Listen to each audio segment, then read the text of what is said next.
Hello. After our technical difficulties this morning, we've decided to re-record this sermon and so that people can hear the whole of the message. It did get better, we realized, halfway through. But in order to give the full sense of what I think is an important message today that Jesus is giving us, especially in the light of all the anxiety and the work that we're trying to do to catch up from being quarantined and just finding some balance a little more balance in our lives. I thought Jesus' words from the passage today of, "Come to me, all you who are weary and burdened, and I will give you rest. Take my yoke upon you and learn from me, for I am gentle and humble in heart, and you will find rest for your souls.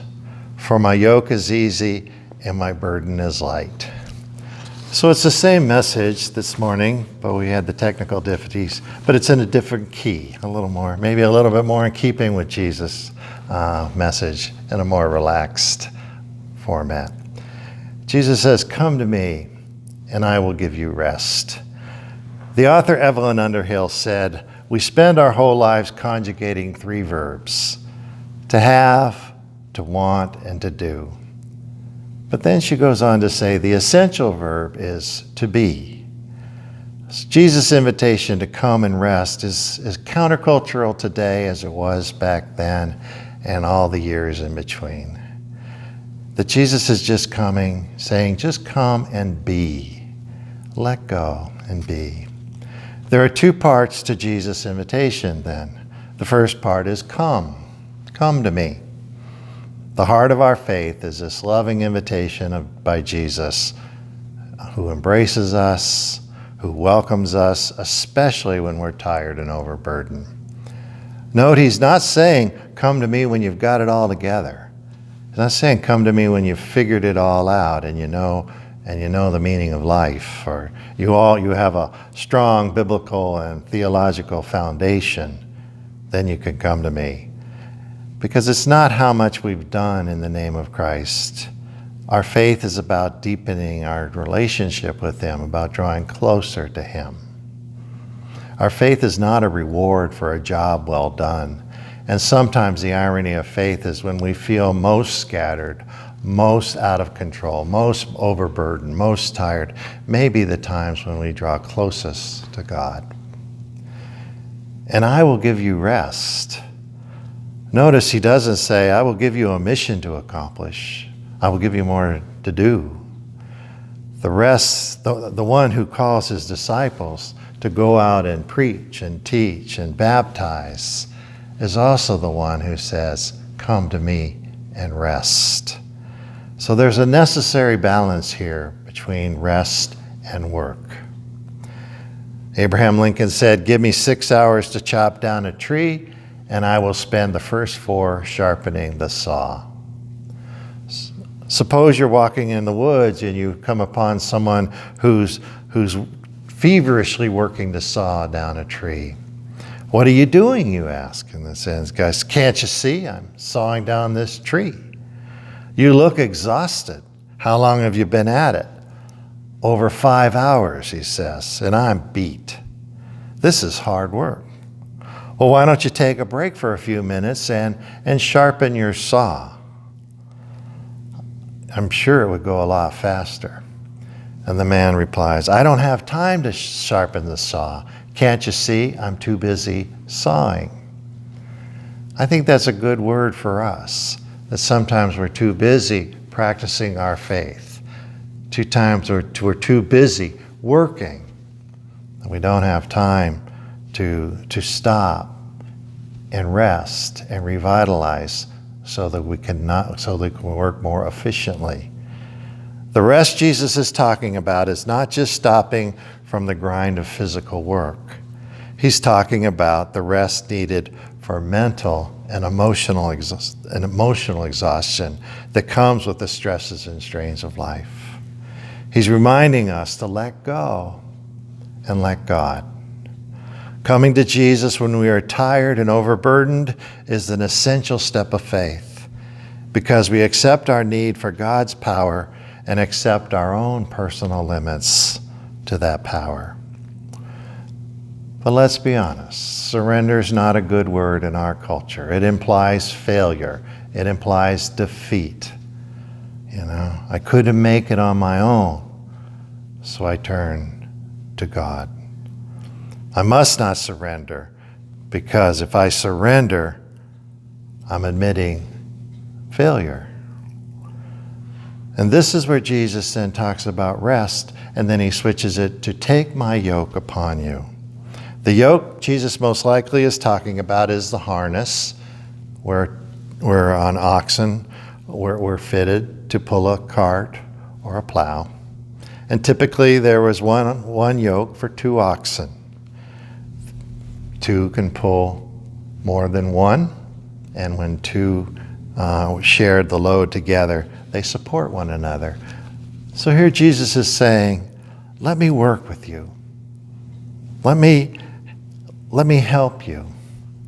And then he's also saying, though, come work with me. You can help me. Either way, the image of yoking affirms this interpersonal connection that comes when we join together with Christ. All existence, someone said, all existence is coexistence with God. We're never alone. We never work alone. We are always working, or ought to be working, yoked with Christ. Come to me and rest. Take my yoke. What's the common thread here? Jesus is very clear. Take my yoke. Here I believe he's making 2 points. First of all, we don't do this alone. In the history of Christianity, there's a false belief. It started with a teacher named Pelagius. Pelagius taught that this is sort of a pull yourself up by your bootstraps spirituality, that God gave us free will, and we do not need God's help in performing good works. We can do it on our own. God created us and set us free. And he emphasized the power of human effort in spiritual salvation. So when we work beyond our limits, when we're acting like we're carrying the weight of the world on our shoulders to get her done, acting as if it's all up to us, we're living more in the spirit of Pelagius than Jesus. What are we working for? Jesus would ask. Second, Jesus is asking, who are you worked with? Who are you yoked with? Sometimes we team up with powers other than God in life and work, and we have work and relationship, personal interests. We're leaning on something or someone other than God to walk beside us, to help us, to guide us, to empower us. Jesus is saying that being yoked with him is the easier yoke. That yoking with others is harder. A Sunday school teacher once read a text, "My yoke is easy," and asked the students, "What is a yoke?" And one little girl said, "Oh, that's the harness that they put on animals, on farm animals." The teacher said, "Good answer. Then what is God's yoke?" And after a moment of silence, one little 4-year-old raised her hand and said, That's God putting his arms around our necks. Too often we forget that God's work is lovingly supporting us, and that sometimes we forget the work of faith is working with God, not working for God. Spiritual burnout happens not because we've just worked too hard or we worked too long. It's working independently of God. It's wearing down spiritually because we're carrying the load by ourselves. Burnout is working by ourselves because we've been working for ourselves. And we've left out an important part of the equation. Because the Christian faith is a daily invitation to join in God's work that makes a significant and eternal difference, Jesus invites us to stop and rest. The rhythm of rest and work is a rhythm that sustained him when he regularly went off to a lonely place to pray after some intense ministry of teaching and healing, heeding the call to come, rest, take my yoke. We join Jesus in living a balanced life of faith and doing our faith in a way that is an expression of our being in the peacefully at rest and yoked with Christ. Thank you again for your patience and being with us, and go be in peace. Amen.